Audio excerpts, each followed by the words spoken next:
sommes allés à la jardinerie. Et qu'est-ce que nous avons acheté? Un arbre en container. Regardez-moi ça. Un sureau en l'occurrence. Donc bien sûr que le container c'est idéal parce qu'on peut planter quasiment toute saison, bien que le printemps et l'automne soient le meilleur moment. Bon ben, on va aller le planter. Hein. Alors ce qui est important dans une culture en container, c'est que souvent avant de planter, les plants sont trop secs. Et c'est vraiment important de l'immerger complètement dans un bassin, dans un bac. Donc on attend simplement qu'il y ait plus de bulles. Voilà.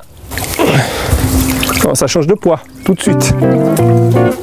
Alors le matériel, bien sûr, une bonne bêche, un mélange de terre, c'est surtout en fait du fumier composté et puis un peu de compost, d'où la couleur noire. La massette pour le tuteur, bien sûr fixer la plante, et puis la tâche, là c'est en l'occurrence du fil de coco. On va creuser le trou. Là on a la terre de surface, on va essayer de la mettre de côté. De telle manière que de ne pas la mélanger avec la terre qu'on aura plus au fond. Terre de surface donc qui est aérée, c'est la, entre guillemets, la bonne terre.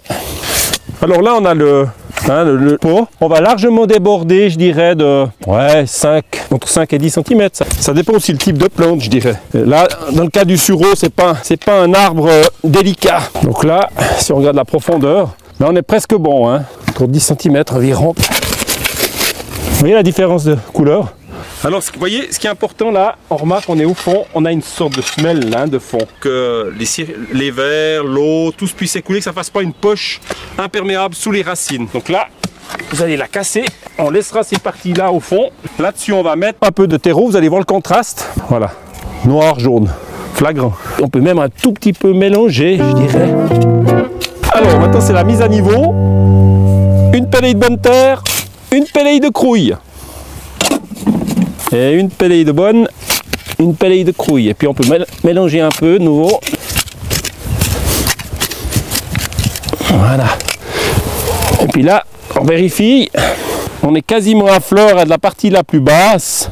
Alors maintenant, il y a un autre aspect important. Faire tout le tour de la motte en ouvrant, c'est-à-dire en libérant ces racines qui ont commencé à tourner autour de la motte. Hein. Ça, c'est vraiment important de le faire, bien les sortir. C'est pas grave, ma foi, s'il y en a qui cassent, mais c'est vraiment important que les racines ne continuent pas à tourner. Si c'est vraiment trop long, on peut couper, pas les retourner non plus au fond du trou.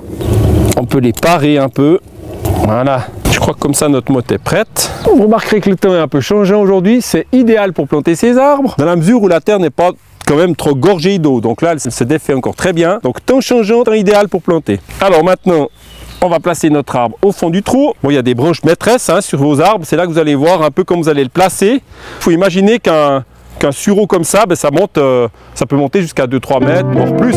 La suite, c'est un peu de bonne terre préparée et un peu de terre de dessus qu'on avait. Alors je vise bien au milieu de la motte. Ça se répartit bien comme ça, tout le tour. Là maintenant, ce qui est important, c'est de tasser délicatement ce mélange de terre qu'on a mis autour des racines. Délicatement, bien sûr, qu'on va utiliser le bout d'un manche, de râteau, de pelle, quelque chose qui est pratique. Et puis délicatement, vous tassez autour des racines. Parce ce qui est important dans une plantation, c'est que vraiment, il n'y ait pas de poche d'air. Alors bien sûr que l'arrosage à la fin sera très important, mais avant cela, de quand même fixer l'arbre déjà. On voit, hein, il ne bouge plus. Voilà. Puis une fois que ça c'est fait, ben, il nous reste un peu de terre de fond. On va faire une cuvette. La cuvette, c'est important. Ça va permettre de retenir l'eau joliment à la main. On peut casser un peu les mottes. Donc laisser un peu ce creux. Voilà. Je crois que là c'est pas mal. Alors là, on va prendre notre tuteur, en l'occurrence un vieux tuteur à vigne.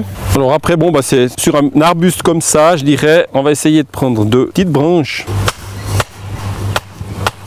Puis là, dans ce cas-là, j'ai un lien de cocos. On va simplement faire un 8 là autour. Un tour déjà comme ça. Là, j'ai la distance. On va couper. Et pareil là, je reviens devant.